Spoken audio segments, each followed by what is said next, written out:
All right. Welcome, everyone, to episode number 23 of the JD Outdoors podcast. Follow me on Instagram at JD_outdoors 1773. Today, my guest will be angler Jim Root. You can follow him on social media at Jim Root Fishing. Today, we'll be talking about fishing a paddle tail swim bait. How are you doing today? What's up, man? Good. So, obviously, for the viewers who don't know, you wrote, we'll grab the book, Smallmouth Bass Fishing for Everyone, which is how I heard of you.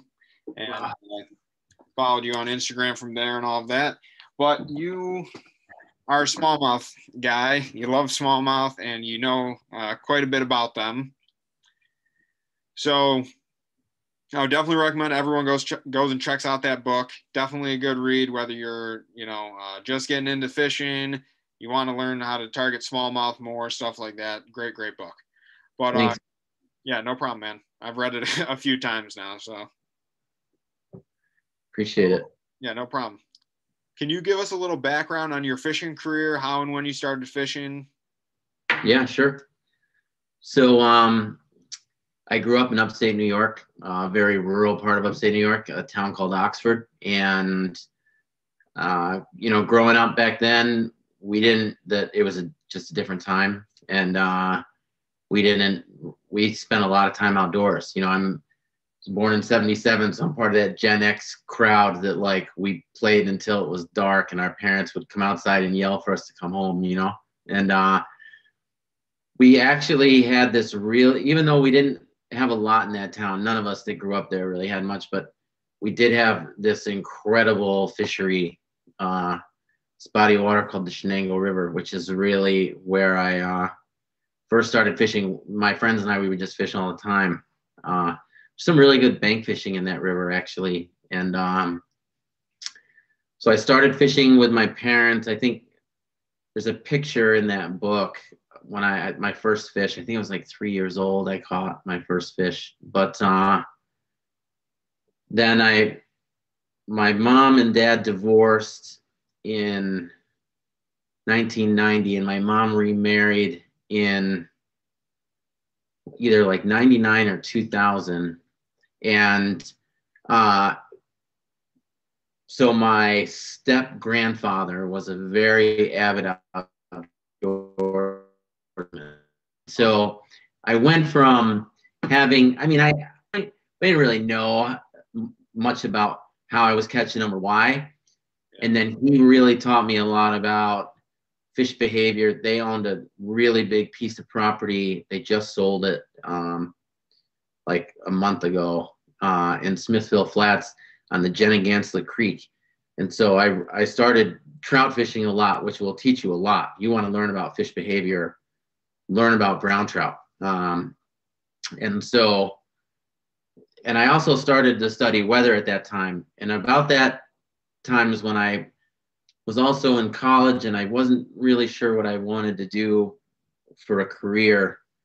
I just knew that I was a good writer. I don't want to say I was naturally gifted, but my dad was a good writer. He really was. And so writing was just always easy for me to do. And so I graduated with this bachelor's of science in English, and I had a minor in creative writing and stuff like that. So I started fishing, and I started to try to want to work in the fishing industry, and that was my in.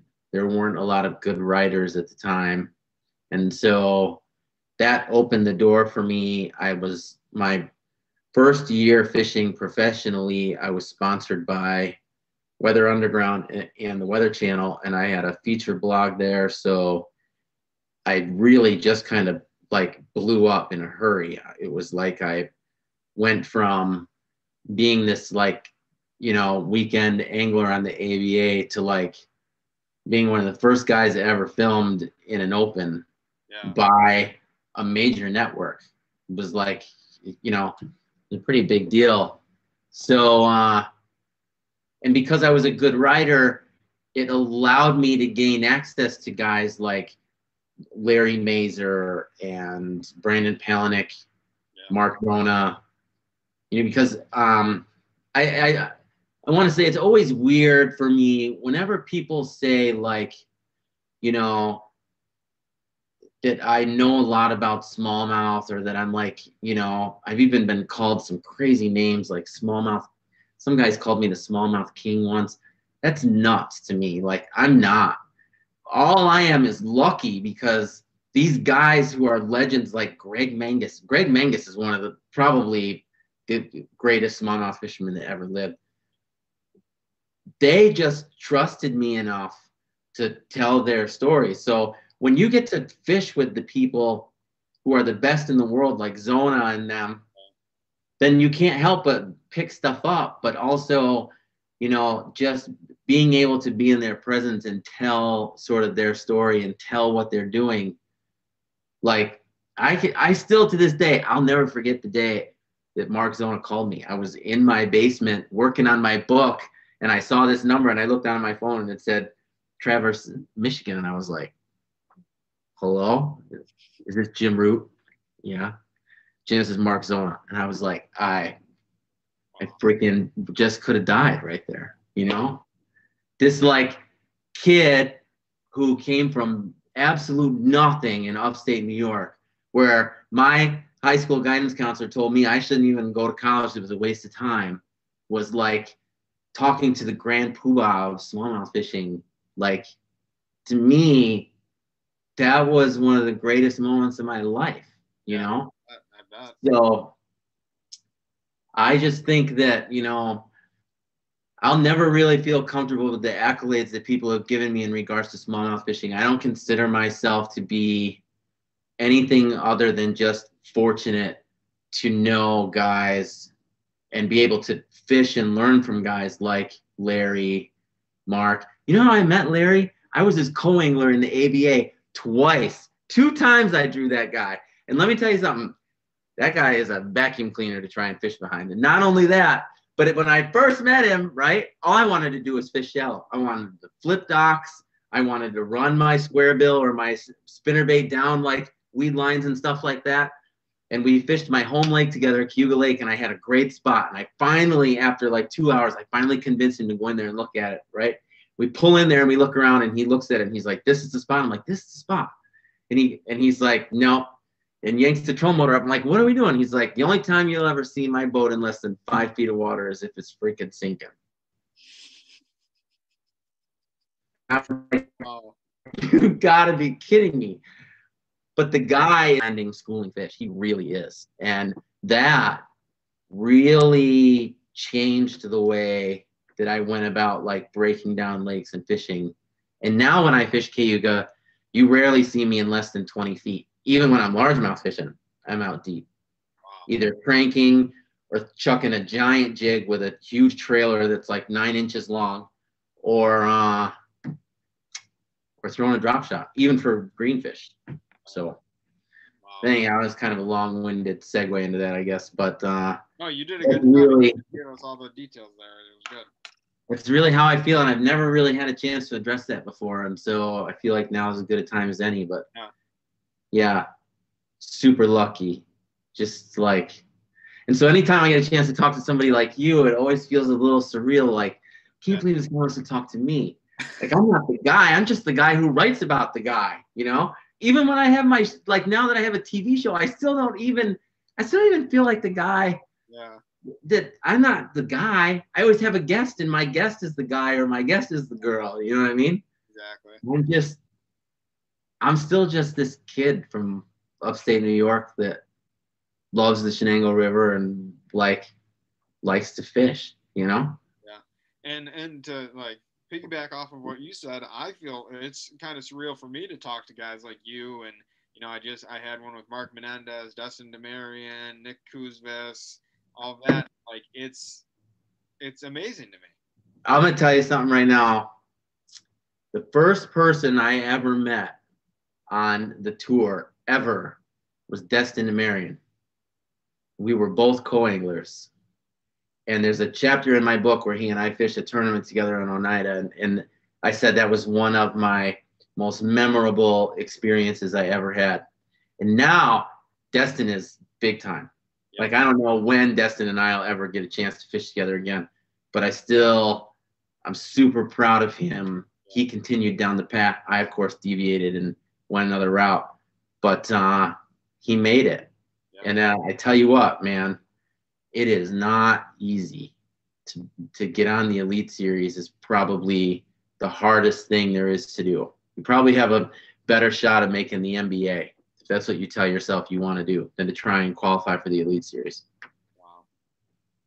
Yeah, it's awesome. Like the first time I ever met him, I was just kind of starstruck, and like to like you just said, to a lot of them, it's like I don't think there's anything special about me or anything like that, but like it's I'm a pretty young guy still, so like I look up to obviously the older anglers and whatnot that have been in the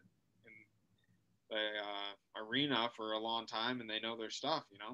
Yeah, he's a great dude. We spent some pretty memorable days together on the water, and I look forward to see what he does this year. I think you're gonna see him as good as he was last year. I think you're gonna see him fishing.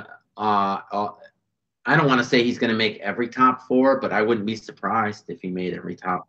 Fish every 4th day this year. Yeah. I wouldn't be surprised to see that. Yeah, he is a tremendous angler. It's no doubt about that. And so the next question, which you kind of already answered a little bit, but was what is your best bass fishing memory? And I know you said some of the ones with Destin are some of your most memorable, but if you had like one that sticks out the most out of any, what would it be?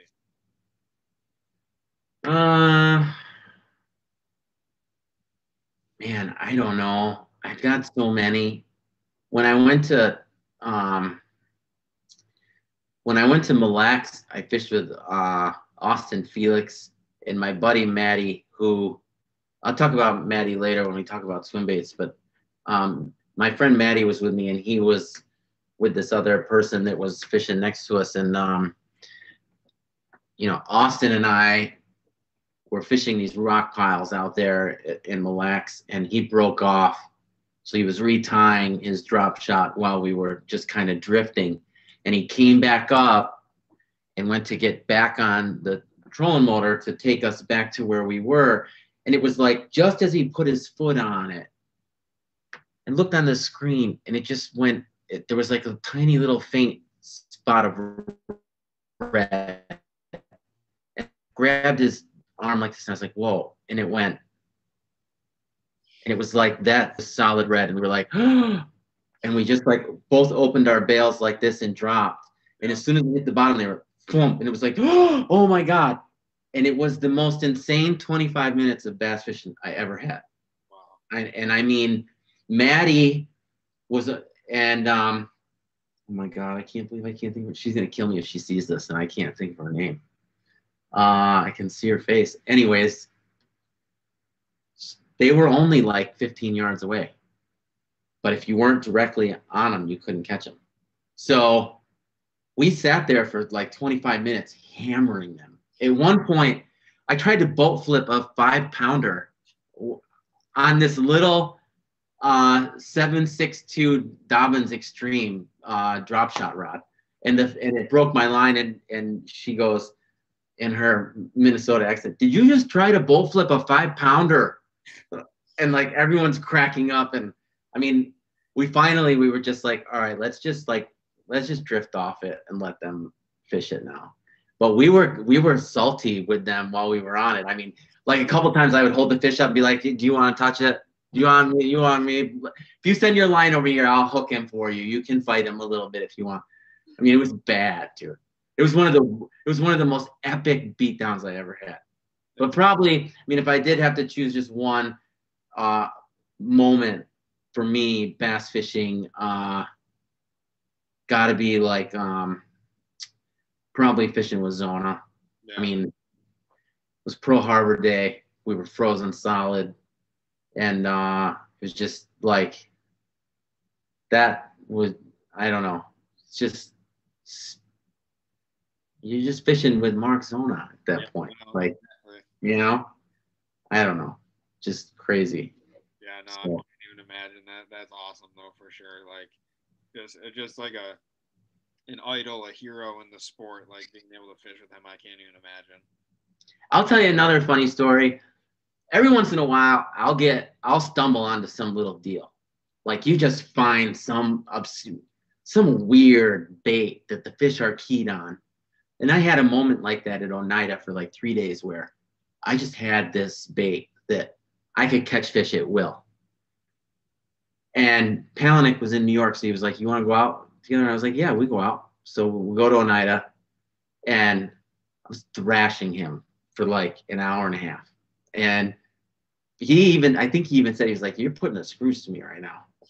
And he went up front and turned on the 360 and proceeded to absolutely destroy me. I mean, was like, he was looking down and holding the spin rod. He's like, "There's a fish right there." And his bait would hit the water, and he would turn it like twice and set the hook. Wow. And it was like 15 straight casts he did that to me. And it's kind of like, freaking sit down back there. Exactly. Sit down. That's what I felt like. He was just spanking my ass. But dude, that was so much fun. There's another guy that like I've known for, I don't even know now, probably almost 10 years. Yeah. And has not changed a bit. Same guy that he was a decade ago. Even before, I knew him before he started winning. He's no different. No different. That's awesome.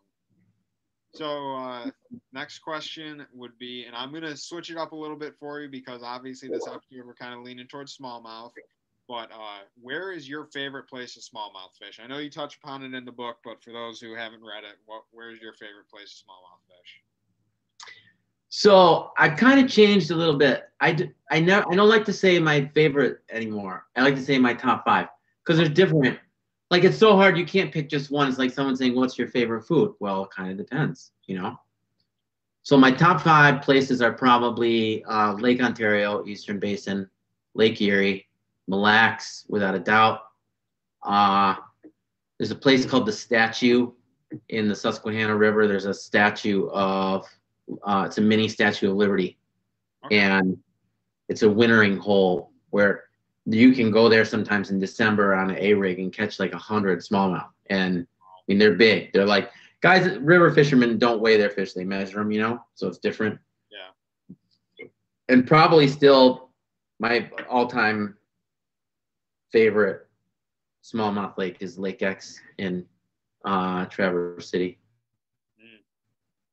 Michigan. Wow, that's a great list right there. Yeah, I still won't tell people the name of that lake, and it's funny. Even when I think sometimes like, "Oh, I'll name drop it today." Like I'll say today what lake it was, and then out of the blue, Greg Mangus called me today. So, honest to God. And we're talking about how a bunch of lakes in Indiana and in Michigan are just getting beat up and destroyed, and you can't catch smallmouth there anymore. And felt like that was a sign to not name drop that lake. Still not time. Not until they do something about like, not fishing there in the spawn or something like that. That's the most insane lake I've ever fished. It's just, oh man, huge smallmouth. Our best 5 was like 32.5 pounds. Wow. That's wild. All on swim baits. Really? All on swim baits. Stupid. And we only fished there one day. Not even a full day. We were there like 6 hours, and then I had to leave because I had to go meet Knopfsinger down in Lower Traverse City. Wow. So I tell everybody, if you want to fish that lake, you're going to have to go with the guide who took me. His name is Tony.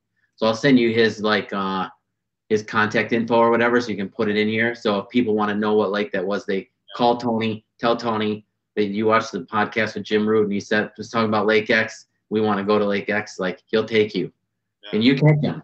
I guarantee you Tony's going to take you, and you have a shot at a 30-pound bag of smallmouth there. So, yeah, it's crazy good. Wait till you, and if you do go, write me and tell me because I want to know. I miss that place. It's so good. And man, that's awesome. Like, just we started talking a few years ago, and I was asking you some advice on Lake Ontario, and everything you told me, like I went out the next day and did, and I was just catching fish after fish after fish, and I'm like, all right. So he knows, he definitely, was not BS in that book. Like he knows what he's doing. Oh, yeah. Smallmouth. Yeah. So, and we messaged a few more times. I asked you a few questions about Erie, and then I started doing some stuff you told me to do on Erie, and I started catching fish. And I'm like, this is why being able to have these conversations with anglers who know what they're doing is so beneficial for newer anglers, because like it lowers the learning curve so much. Yeah. It's really amazing, like what you can learn and we haven't even ever fished together. Like if we spent a day on the water together, the amount of stuff I could learn would be astronomical. Yeah. Well, it's weird because some people won't tell me anything. They like, and I don't go hard for info, but I will, like if I see guys are like catching big ones routinely, like Zach, like ZRG fishing on Instagram, that dude can catch them. I'm telling you right now, he can catch them because I saw him catching them up there, and I was like, "What are you catching them on?" And he's like, "Swim bait and a blade bait." And I was like, "Oh my god!" I'm like, "Okay." So I went up there with Anthony Lorfeis, and we're looking for him. And we couldn't find him. And he was at work, so I texted Zach, and I'm like, "Dude, I'm having a hard time. Like, can you just give me a depth even?" Yeah. He told me he was in Shimo, but Shimo is freaking. That's like the size of some lakes. And I put in a text to him, and as we did that, as I was waiting for him to respond to me, we drifted over some gravel, and I hooked one of the biggest freaking smallmouth I've ever had on swim bait. And I dropped him at the side of the boat, which I knew that fish was going to sting for a while, but at least I knew, all right, now I'm in the right area, But he wrote me back shortly after that and told me, and I was in the right place already, but he told me like the depth that I needed to be in. He was right. And I mean, I went up there like the next 3 days after that, and the high every day was only like 37. Wow. We were freezing to death. But so you talk about guys who know what they're doing, like you're right. Like there are some guys who, when they know and they tell you like, hey, we're smashing them over here or whatever, like, it's good to have people like that you can rely on, especially when you're looking at making a 2-hour drive, Exactly. For sure. You want to, at the end of the day, we just want to catch fish, Mm-hmm. That's what we want to do. That's why we do it, Yeah, definitely. So now, if you're ready, I would like to get into the heart of the episode, which is talking about swim baits and your favorite rod setups, rod, reel, line, lure, hooks you use, swim bait heads, all of that stuff.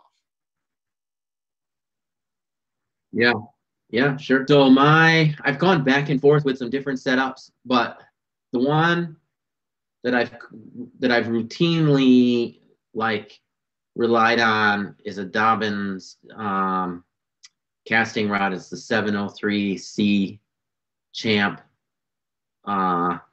It's really old. It's missing like 2 inserts.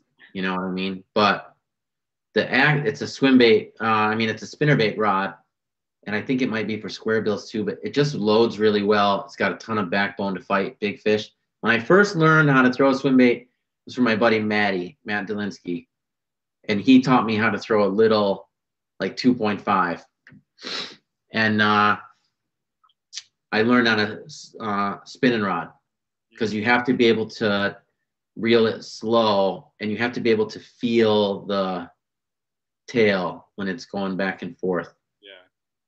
But also, I got comfortable with it, but then I knew when I was going up to Lake Ontario to throw them that I needed to throw a casting rod.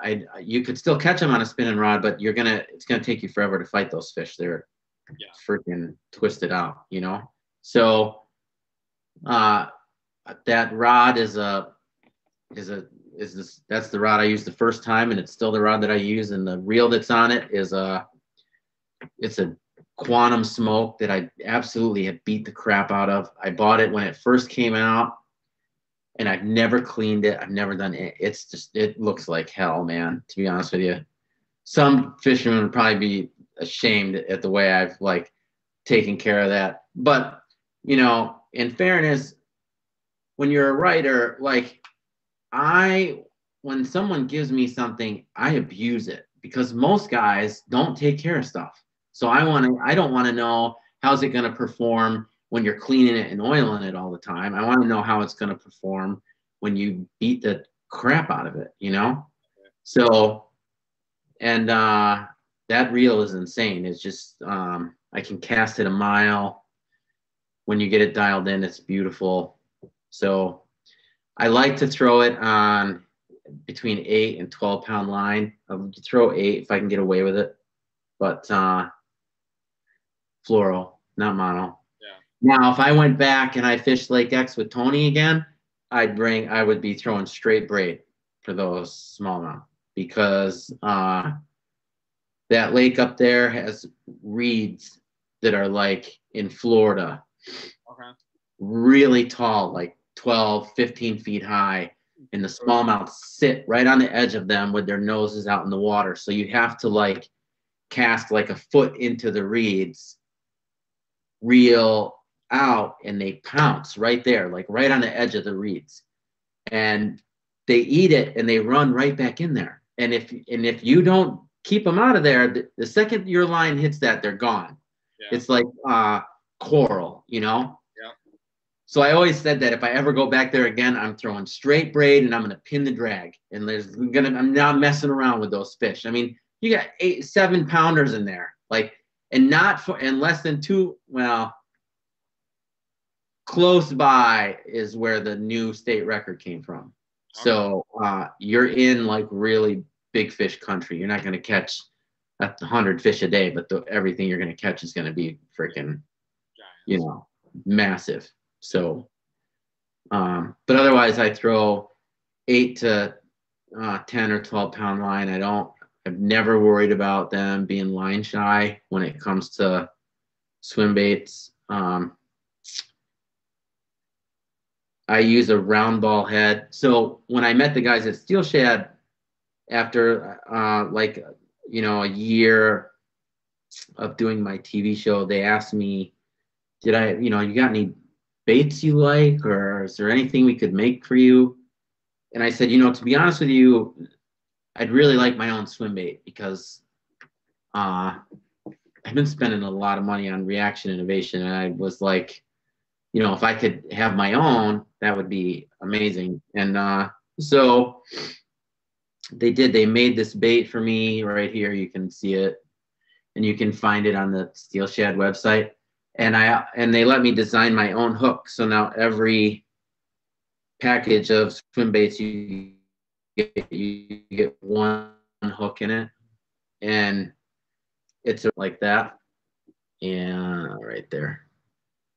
And the reason why you want to throw a round head is what makes fish eat this thing, makes it irresistible for them to eat, okay, is not the tail going back and forth like this. It's when the bait rolls from side to side like this when you're reeling it in. And so when swim bait heads first came out, most of the companies were making them to look like fish, and they had a very aerodynamic head. They were, you know what I mean? They were kind of like, yeah, exactly, just like that.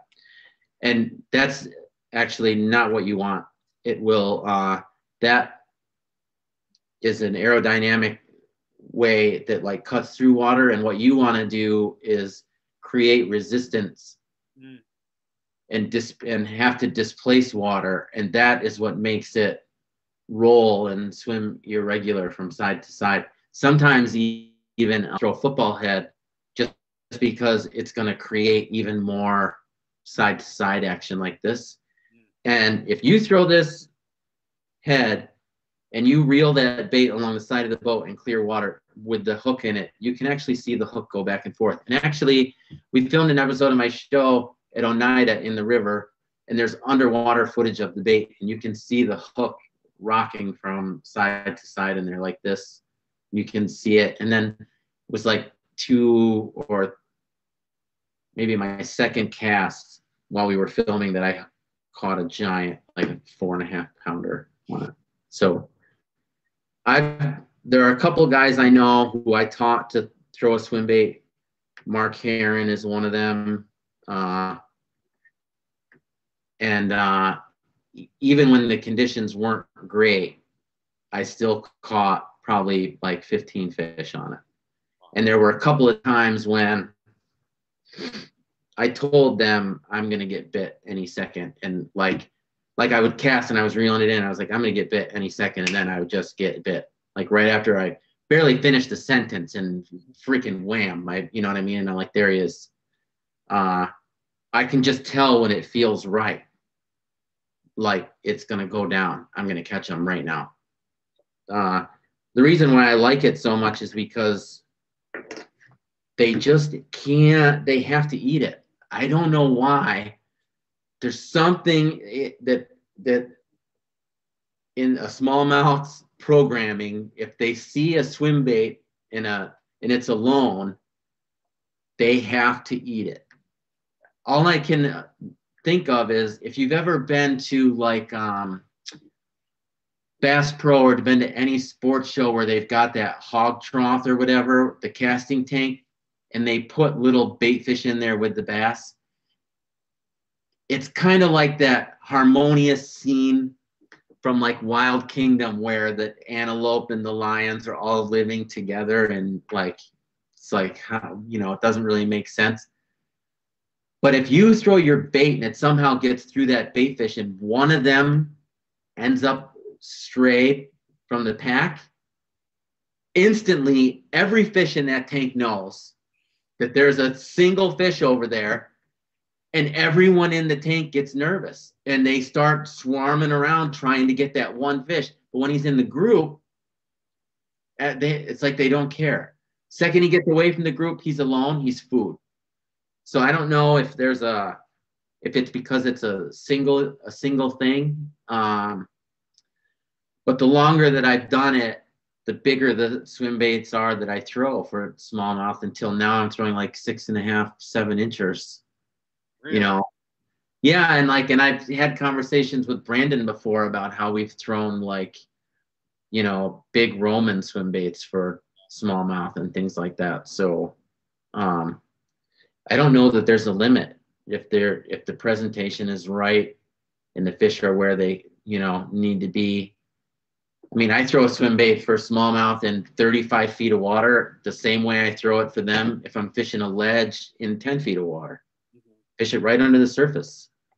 Smallmouth will always come up. The way their eyeballs are positioned on their head, they're trained to be looking at stuff above them.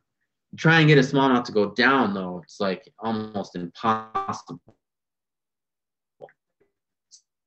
So that's what makes fishing a swim bait, you know, in open water, so you can get them to come up for it. I mean, one of the best spots to fish on Oneida Lake in the fall is right in front of the ramp between the two cans. And all you have to do is go right out there to the main channel and drift in between those two cans and just swing a swim bait. You can throw an A-rig once in a while and you'll catch them on the rig. But I think they eat the single swim bait better than they eat the rig. My personal opinion. But anyways, so that's how I came about with the hook and the swim bait that I designed. And I made it in 3 colors, in like it's like a white, but it's not a pearl white because it's got some other color in it, like blue and red and stuff, like glitter. And then I made like a bluegill one and then a goby colored one. Those are the 3 that I made. But I just love the versatility of the bait. I love how, you know, hell, I did that. I went and fished with Mazer, and we were fishing them on football heads, dragging them on the bottom. That was one of the coolest things I ever did, fishing them in the sand, dragging them on the bottom. And he used his Lowrance to zoom into the bottom 5 feet, and we were in like 50 feet of water. So he's like, you have to zoom into the bottom 5 feet or you won't see him. And we're just being pushed. Like we didn't have a control motor on. The wind and the current was just pushing the boat. And then we would go over and you would just see this tiny little red hump. And it's because the smallmouth had actually buried themselves down in the sand. And so you had to zoom all the way in like that or else you wouldn't even see them. But you just see that little red hump and you count to like 5 and then your rod would go off. And they would take a 6.5 inch bait with a football head on the end of it, which is going to add another like, you know, 1/2 inch. And you'd get them into the boat and they'd have swallowed the thing so deep, You couldn't even get it out. You just cut the line and send them back. Like, so that was in, I can't remember what time of year it was, but I know it was cold. I want to say it was like November or December when we were doing that. And you catch them in May, you catch them in July, August, September, October, November. They will eat it. I don't care if it's sunny, if it's raining, if it's cloudy, if it's snowing, if it's 85 or 35, they will always eat a swim bait. Always. That's why it's so, like, I can never put it down. Even when I know that, like, they're keyed in on a drop shot and everybody's catching them on a drop shot right now, I'll be throwing a drop shot, and after like an hour, I'll put it down and I'll pick swim bait up and just chuck swim bait for like 15 minutes. Yeah. I know if there's a big one out there within casting distance and I can get him to see that, he will forego everything else to come and eat that swim bait. So there's nothing beats a big meal like that for them. Yeah. They're a hardcore predator in freshwater, ferocious. When I first met Brandon, one of the questions I asked him was, "What's your favorite bait to throw?" He was like, "I don't know." He's like, "No, swim bait." I said, "Why?" He said, "Because it's so innocent and the bite is so ferocious." And it is. That's the best way to describe it. That's for sure. Yeah. I've not had amazing days on a swim bait, but I'm starting to just learn it as well. But like the way that they hit that thing is just like no other. It's, next to the A-rig, it's one of the hardest bites I think you can get, because like, I remember I was just fishing Honey Eye Lake, small little lake, mm-hmm. And we stumbled upon this school, and my buddy's catching largemouth all of a sudden off this point, and I'm like, all right, let me throw a swim bait in there, see what they want. And of course, the only smallmouth we caught were on the swim bait in that school, which I thought was amazing. So like there was just a whole big pack of largemouth and smallmouth, and you're catching the smallmouth off the swim bait, but the largemouth wanted I think it was a rattle trap or something. It was really cool to see. Well, when this first came in as a prototype and landed to Steelshad headquarters in Vermont, I went up there. And we went to a nearby lake called Lake Bomazine. Okay. And it was me and Stephen Price, and we went out there, and we were fishing for like an hour and a half.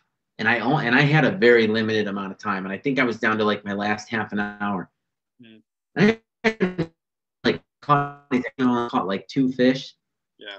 And I was starting to get bummed out. I was like, I needed a swim bait fish. It's like right now. Like I designed this bait, and I'm with the guy who's put up the money. Like I gotta deliver, And I caught like a 4.5 pounder on a point, and then we zipped across to this other point, and I caught like a 5.5 pound largemouth, and then a 5.5 pound smallmouth, and then lost another giant largemouth. And then I was like, I looked down at my watch, and I was like, I absolutely have to go right now. If I make one more cast, I'm going to be late to get my son. Yeah.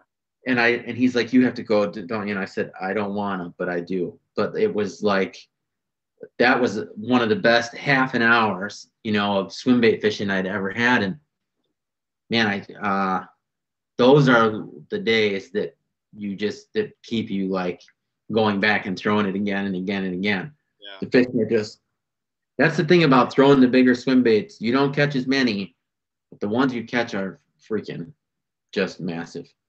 Yeah.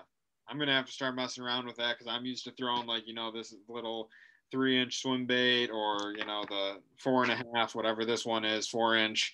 And, I want to start getting into, I've thrown a glide bait around a few times, but, I want to start throwing the bigger soft body swim baits like that, like the one that you have shown a few times, your signature one. I want to start throwing big ones like that. I mean, it's, you start getting up there in those bigger baits and it starts to get expensive. Like, I've got some OG HUDs and stuff like that I paid hundreds of dollars for, and then I'm too afraid to even throw them. They sit in a box. True story. They don't even have hooks on them. They just sit in there in my office. But I think that it's a great place to start is on that 3.5-inch bait because you catch a lot of fish on it. And once the name of the game is confidence, 100%. And once you establish confidence in throwing a swim bait, it is very hard to throw anything else because you'll be throwing something else and it like calls to you. Yeah. It's like, hey, you, like, come on.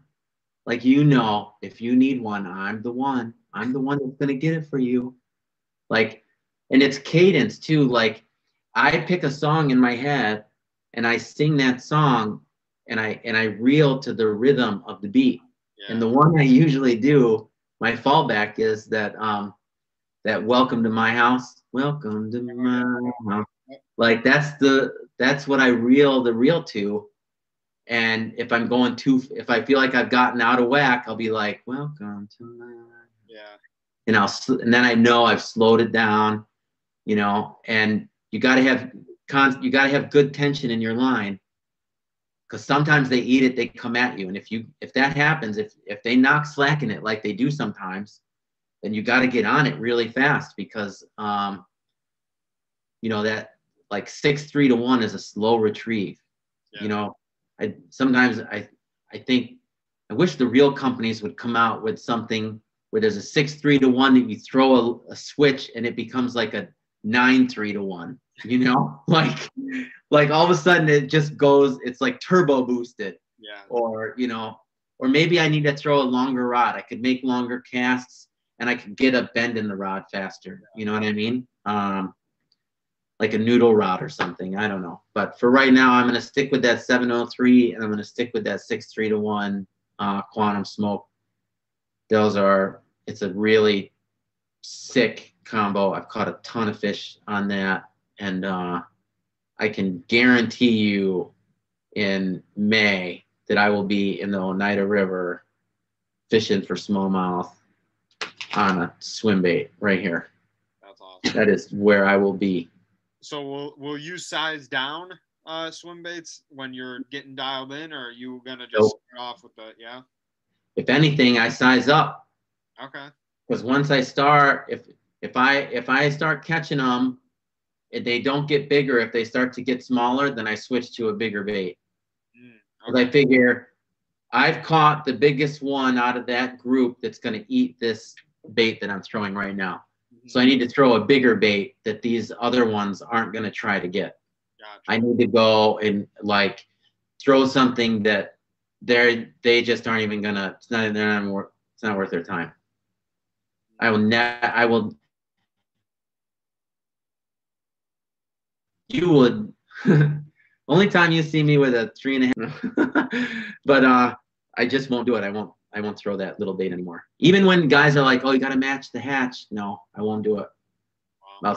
I'll throw that white swim bait, and if I can't get the Steelshad ones, if they're out, then I'll throw a white trash reaction skinny dipper. Okay. I would never ever go down to smaller ones again. You just catch too many little fish when you do that. Yeah. And you open the door to catching perch and crappies and everything else. As it is, you're going to be beating off pickerel left and right, you know. But use super glue and glue your head, because if you do that, because even though they have a keeper, they still get shredded. But if you super glue just put like 2 little drops of super glue on your head and then push the swim bait the rest of the way on there, and your bait will last like 1,000 times longer. All right, I'll definitely have to try that out. You gave a lot of great suggestions there. You really took that apart for us and gave us the nitty gritty on everything. I appreciate that. That was yeah, I love throwing it, man. And you know, if anybody wants to go out, if I'm around, I don't get around. I don't get to go out up here much anymore. But I do try to block off, you know, like the middle 2 weeks in May to be at Oneida, just because it's really, really good. So if I'm around and anybody wants to go out, hit me up. Yeah, we'll have to get out on Oneida. I've never been there before, so. Well, I'm going to come to Erie too soon. I was supposed to be there in November and it didn't work out, but when I come out, I'll let you know. All right, sounds good, man. I appreciate that. So kind of part of the setup question is, where do you fish this presentation? You kind of touched upon it, which basically the answer was everywhere. Yeah. Is there anything in particular, like for someone who's just starting off with swim baits, something that you would tell them to look for in particular? Rocks, ledges. Especially if you're fishing a river. If you're cruising down the river and you look on the bank and you see like a group of rocks where there's like maybe 5 or 6 right on the edge of the water where they start, and you can tell that they trickle down into the water. That is a sign that, generally speaking, there are more rocks underneath them. Okay, and you'll at least get one fish off of that rock. Okay. You know what I mean?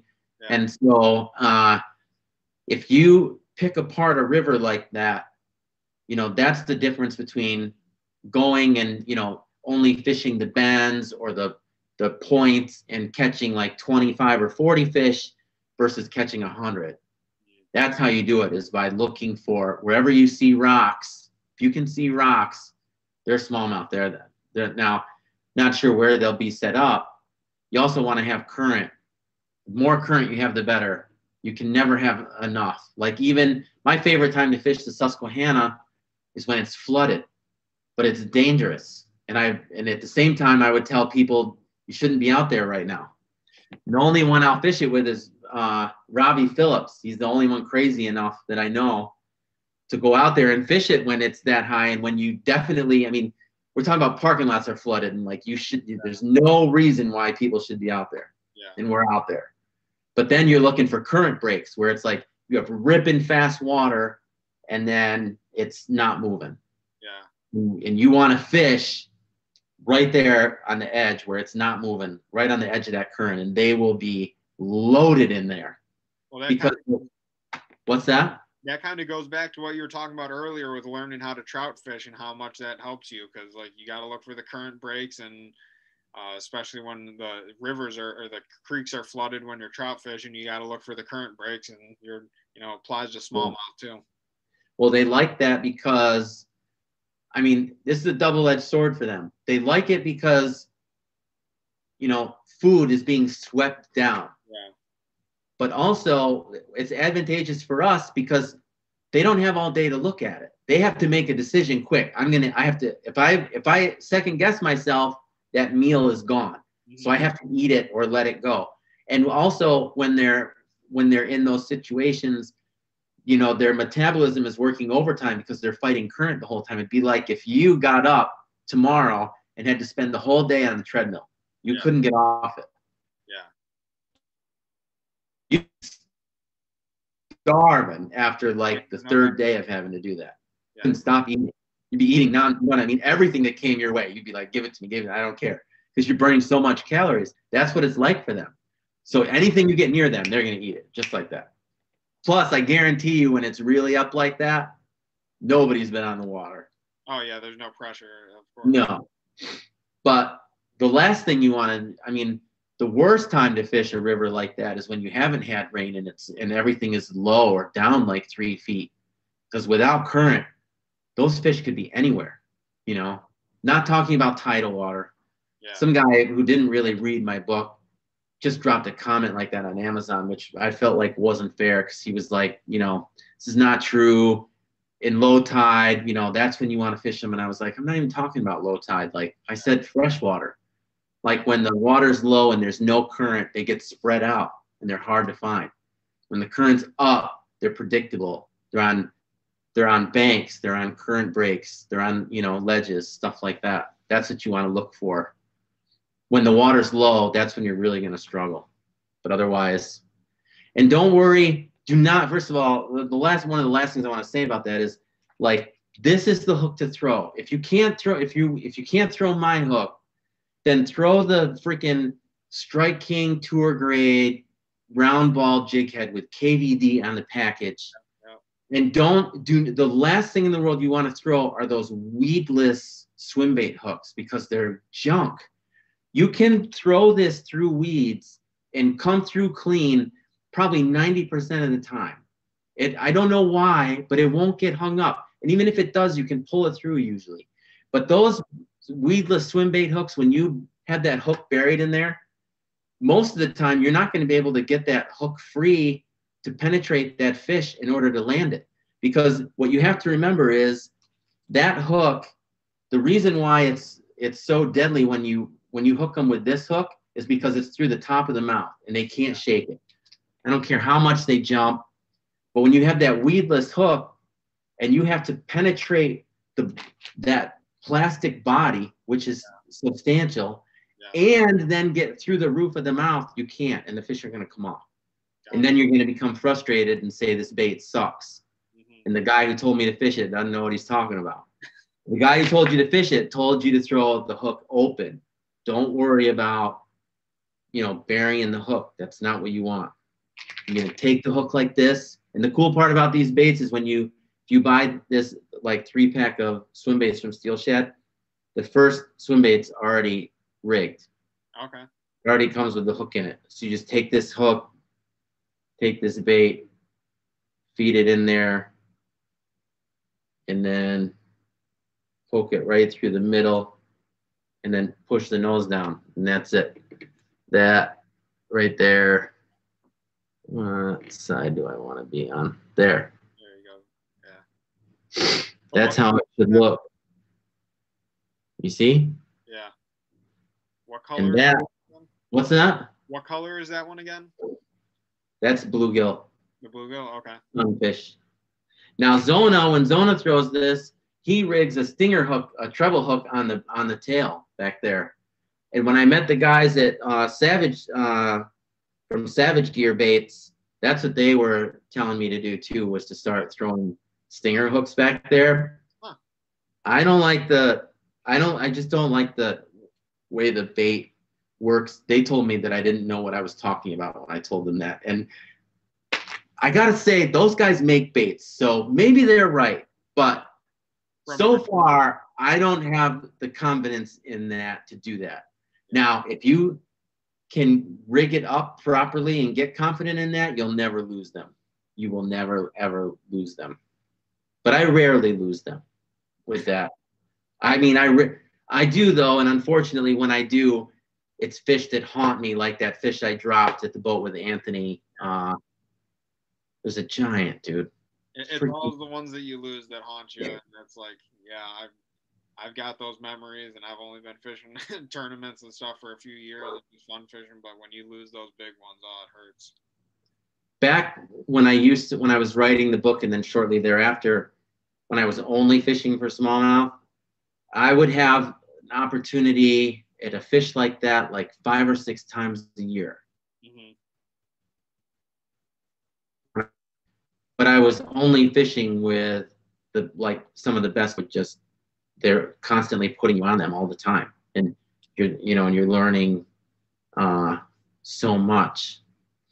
It's pretty amazing, really, that fraternity of guys that are, as Zona says, twisted out on smallmouth.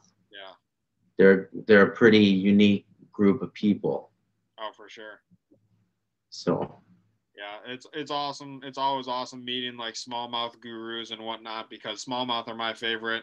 I need to get better at them, of course, and I also need to get better at catching greenfish. But if I had to pick, most of the time I'm going to pick smallmouth, just because I like the way that you have to fish for them and just everything about them. Yeah, same. It's awesome for sure. They are. And it's so interesting because wherever you go to fish for smallmouth, the smallmouth behave somewhat differently. They look somewhat different. So it's like almost you're targeting a new type of smallmouth every place you go, which is really awesome. Yeah. Yep, that's a fact. And for sure, the smallmouth below the Mason-Dixon line do not fight like they do up here. Southern smallmouth they are just not the same. Those guys down there who've never been up here, they will tell you otherwise until they come up here and hook into a 3-pounder and look at you and say, I can't turn that fish. Like my buddy from Virginia did the first time we fished Oneida together. And he grew up fishing Smith Mountain Lake, which is a great smallmouth lake. And he's caught some big smallies. And it was a 3.5-pounder that he hooked at Oneida. And he did. He looked at me terrified and said, I can't turn them. And I said, I told you. Yeah, They're just different. so So that's awesome. So now that you kind of broke that down for us, I have a few last questions to wrap up the show, and then we'll get to the listener question segment, which you already answered, but we'll ask it again in case you have any more details you want to go into. But first one's kind of a fun question, and what is your favorite snack on the water? I used to be terrible at this. I used to not eat anything on the water. I was really bad. But when I first started fishing, I got seasick a lot, and so I found that if I ate, it would add to that. But now I almost never get sick. It's got to be really, really bad for me to get sick. So my favorite snacks are, I like those, what are they called, like Nice and Salties, those granola bars from Yeah. Walmart. Yep. So cheap, dude, but they're so good.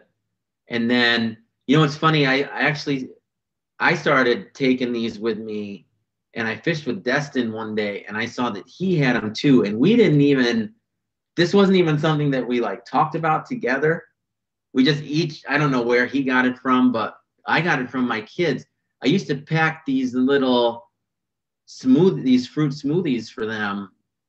And I was looking at the ingredients in them, and I was like, damn, these are actually like pretty cool. And if you rip the top off it, first of all, they don't have to be refrigerated, but if you rip the top off it, you can like squeeze them and bang the thing down in like 5 seconds while you're driving from like spot to spot. Yep. So I would like slam down like 3 of them while I was driving somewhere. And like that makes a big difference in how you feel throughout the day when you're out there for, and it can be, look, smallmouth fishing can be tough. It's not like largemouth where you can just roll up on a dock and pitch a jig. Like the hardest part about smallmouth fishing has always been finding fish. If you find them, you can get them to eat. But so that can be one of the most like frustrating things. Just because you caught them on a point yesterday, they could be 10 miles away the next day. Yeah. So, you got to be able to stay focused and not panic and just relax and tell yourself like it's going to happen. And then it does happen. But even my buddy tells me if I haven't caught him in a while, he'd be like, uh-oh, I see the pigtails are coming out. You're turning into that spoiled little girl again. Like I start to get, pissy, and I'm like, man, I haven't caught him, or like, meh. But I'm just getting upset with myself that I haven't figured them out yet. It's like, what am I doing wrong that I haven't gotten one missing? There's something here that I'm doing wrong. Especially if you're marking them. If you're marking them and they won't fire, then it's user error. And so that's when I have to sit down and like, try and go through with what am I doing? Why aren't they eating this bait? And so it really, if you stay nourished, that really helps you accomplish that, I think. So you kind of already answered the next question, but if you want to add to it, you can. Do you have any tips for staying positive on the water? Just to not panic. I mean, that's the biggest thing. I think if you're a co-angler, I would tell you to like not second guess the guy ahead of you. Yeah. Like even if you think that you know better, you probably don't, but maybe you do. And even if you do, look at it as an opportunity to like learn a different style or different presentation or something, Yeah. That's all I can tell you is just, and I mean, you're still fishing. Yeah. Like, yeah, I mean, how bad is it really? Like, just take a breath. You're fishing, Yeah, for sure. A lot of the answers have been along the lines of that. Is like at the end of the day, you kind of got to take into account that you are doing something for fun. We're not, counting on it to live all the time. And, obviously the elite anglers and whatnot that are doing it for a living, they're under more pressure, but for, us guys fun fishing and whatnot, or even in the local tournaments, at the end of the day, we entered for a reason, and that was to have fun. So, yeah. I mean, even when you're competing, You still have to. I mean, even me, like, you know, this is my 5th year now, like only working in the fishing industry. Like I don't have any other income for myself. And, uh, you know, I'll still catch myself where, you know, if I haven't caught them and I'm starting to get worked up, it's like, just relax. It'll happen. It always does, you know, every once in a great, great while, I might strike out, but for the most part, like if you just stay the course and I tell myself, you got to trust the program, you know, Yep. Exactly. trust the system, whatever, and then it'll work. Gotcha. Thank you for that. That was definitely a good tip there. And for the listener question segment, like I said earlier, we kind of touched upon it already. But the question is from, you can follow him on Instagram at rock_n_reels with a Z, also known as my dad. But anyways, he wants to know, what are the advantages and disadvantages to weedless swim baits? You kind of already answered that, and you said don't fish them. There's no advantage whatsoever. The disadvantage list is like a mile long. Don't do it. Okay. Just throw that swim bait with the hook exposed, and don't worry about getting hung up. You'll be fine. You know, the odds of you being able to land that fish on a weedless swim bait is just really small. So if it's that thick where you can't bring it through clean, throw a frog. Yeah, throw something else. Yeah. Gotcha. All right. Well, I wanted to say thank you again. I appreciate it. You really gave us a lot of good information on the swim bait, and I learned a lot. Hope the listeners did as well. Is there anyone that you would like to shout out? I think I did already. You know, I just want to say thanks to my family, and just remind my brother that I am still the better fisherman. I'm the best root fisherman there is, Mikey. So, but yeah, man, thanks for everything. Again, really humbles me when people ask me if they can have me on their podcast and stuff like that. It's just, man, it's a great, great feeling to be able to be considered a resource to people in the fishing industry. Is just, I don't know, still sometimes just doesn't seem real, you know? Yeah, I can imagine. So, and it's, I'm looking forward to the day where people are coming to me asking, you know, advice and whatnot, because obviously I have a lot left to learn. So, and I'm eager to soak in any knowledge that I can. So these podcasts really help out with that when I'm having, you know, professional anglers and, you know, break down a bait for me, because you know, they do this stuff for a living, or they're surrounded by it all the time. So it's like, who's going to know best? Them. Yeah. If you want to know who makes the best hammer, you're going to go ask a carpenter, you know, so it's just, yeah, you're getting the best information you can. Well, the last thing I'll tell you about it before we go is, like, when I roll up to a spot, you know, I fan cast the area in front of me, and that is, I throw it and it hits the water and I start reeling it. And then if I don't get bit, when I fan cast that whole area out in front of me, and I'm fishing like here, and then I'll cast like 25 feet away over to here, and then over here and over here and over here. So I'm fishing like 10 o'clock, 11 o'clock, 12 o'clock, you know what I mean? Yeah. Then I start over again, and it hits the ground, or hits the water, I mean, and I count it down like 5 seconds. And then I yank on the rod to put tension in it, and then I start reeling it in, and I fan my way all the way around like that. And then I start again. If I still haven't caught them, count it down to like 7 or 10, with the thought being that the bait's falling at a foot per second. Okay.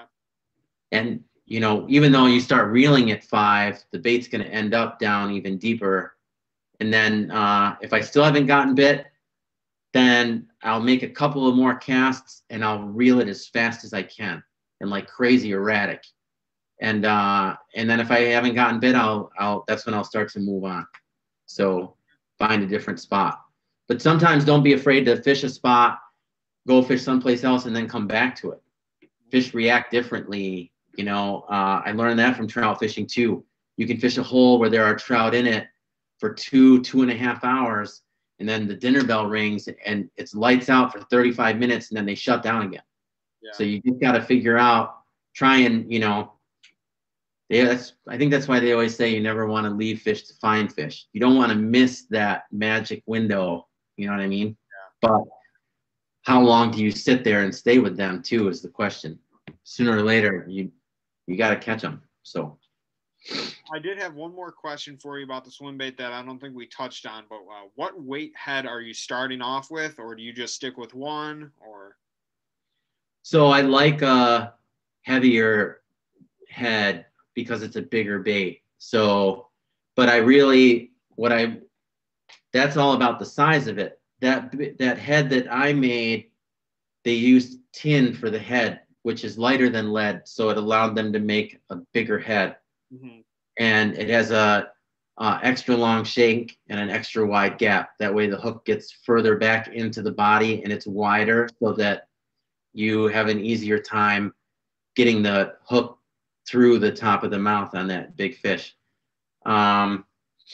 So I think that hook is like a 3/8, but man, I love a 1/2 ounce and sometimes even like a 3/4 ounce if I was throwing a really big bait, like a 8-inch or 9-inch swim bait. Then if I could have a heavier head on there, then I probably would, just because heavier heads usually have a like a thicker wired hook. Yeah. And those heavier baits, you're gonna be targeting heavier fish. And not that I ever had a fish bend this hook, but especially like I was fishing in Kenansville with these swim baits, and I hooked a couple of fish that the hook wasn't big enough. I needed a bigger hook, but I caught my biggest largemouth out of that lake, and it was like 11.5 pounds, and I've seen even bigger largemouth in that lake. So there's some big ends down there. Central Florida is the place to go for largemouth. Yeah, I keep talking about it on the podcast, but I'm trying to schedule a trip down to Toho this winter, and I'm super excited for it, and I'm starting to do some research and everything. If you do that, you should go with Captain Steve Niemiller. He's one of the owners of Steelshad. Okay. But I don't want to say Toho's overrated, but if you were going to go down there just to fish, then you should either go to Fellsmere, which is the brand new lake, or you should go to Kenansville, and Steve can take you to either one of those. Okay. Awesome. I'll have to get his contact information. Those are where. What's that? No, I'm done. You can go. Oh, that's the, they don't get the same amount of pressure. And when people have a bait I'm talking about like the Timmy Hortons and like JT Kinney and the guys that are from Florida. Yeah. If you were a bait guy and you were like, hey man, I'll pay you $5,000 to let me come down to Florida and we'll shoot a video with this new bait I got, they're going to take you to Kenansville. Yeah. Because that is just a big bass factory. When we fished with Captain Steve, in one day, Emily Hamilton caught a 10.5 pounder, and I caught one that was like just under 11.5. And then I couldn't even tell you how many 9s and 8s and 7s we caught, but legit, we were shaking off 5-pounders, and that is no lie. Like that is shaking off 5. It's just another 5-pounder. Like I can't even imagine. It was the best 2 days of largemouth fishing I ever had. So go with Captain Steve and go to Kenansville. All right, I'll have to take that into consideration. I appreciate it. Thank you. Yeah, man. So to wrap up the show, I want to say thank you to everyone for listening. Tune in for episode number 24, which should be coming out on Monday. And the podcast, as always, is brought to you by Woo Tungsten, Tacticalories, X Zone Lures, and JD Outdoors Lure Co. Thank you again. Thanks, buddy.